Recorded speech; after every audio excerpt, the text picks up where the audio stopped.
Mahmoud Issa ne se déplace jamais sans cette imposante garde armée. Pas même pour parcourir ces quelques rues étroites jusqu'à la mosquée où il va prier les vendredis. Il a été victime de 12 tentatives d'assassinat déjà. Ainsi va la vie dans le camp palestinien de Ain el-Helwe. On est en train de perdre 1, 2, même 3 générations qui vont vers l'extrémisme. Mahmoud Issa était le dirigeant de la branche armée du Fatah, le parti du président de l'autorité palestinienne Mahmoud Abbas ici. C'était avant que l'autorité palestinienne n'abolisse la branche armée, une grave erreur selon lui. Si on ne rectifie pas les choses et qu'on abandonne nos responsabilités en tant que faction de l'Organisation de la libération de la Palestine, je vous assure que le camp va devenir un sanctuaire pour extrémistes.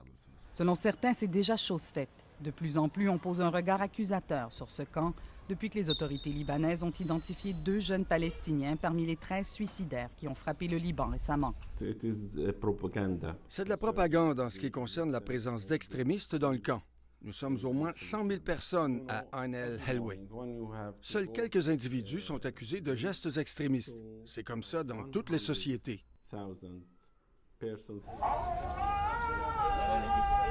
Les Palestiniens sont installés ici depuis 66 ans. L'exil ne devait pas durer. Mais de nouvelles générations s'ajoutent toujours aux plus anciennes, entassées les unes sur les autres. Moins de 2 km² sans perspective d'avenir. Un terreau fertile pour le recrutement de jeunes djihadistes, croient plusieurs. Quelque part derrière moi, selon les services de sécurité libanais, se trouvent au moins 5 individus qu'ils considèrent comme de dangereux terroristes, des cerveaux derrière certains des attentats suicides récents au Liban. Ils vivent au vu et au su de tous dans le camp de Ain el-Helwe.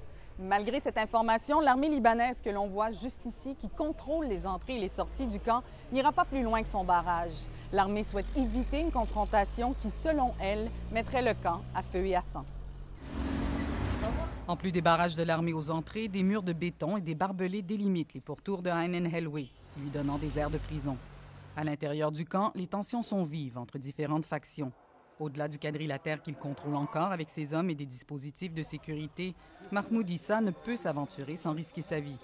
Depuis qu'il n'y a plus d'autorité centrale en charge de la sécurité, ce sont des comités populaires qui règlent les différends. Des chicanes de voisins au potentiel explosif dans un milieu qui transpire la culture de l'arme, visiblement dès le berceau.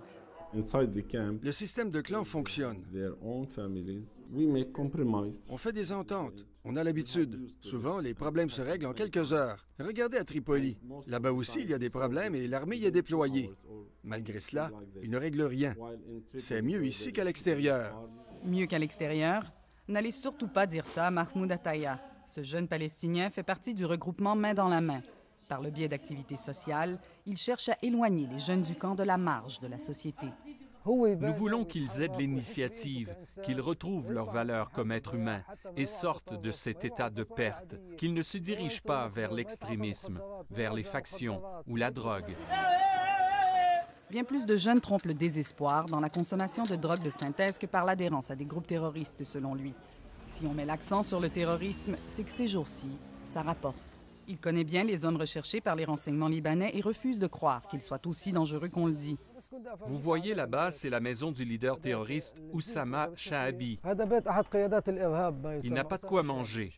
Peut-être que cet homme ou quelqu'un d'autre est impliqué et que l'État libanais dit vrai. Moi, je ne dis pas vrai ou faux.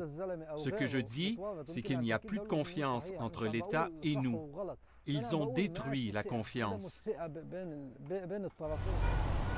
Une perte de confiance qui semble mutuelle, et c'est ce qui inquiète les autorités ici. Ils savent qu'ils n'auraient pas la force de résister à une intervention de l'armée. Si l'État devait agir, moi je vous assure qu'on serait détruit.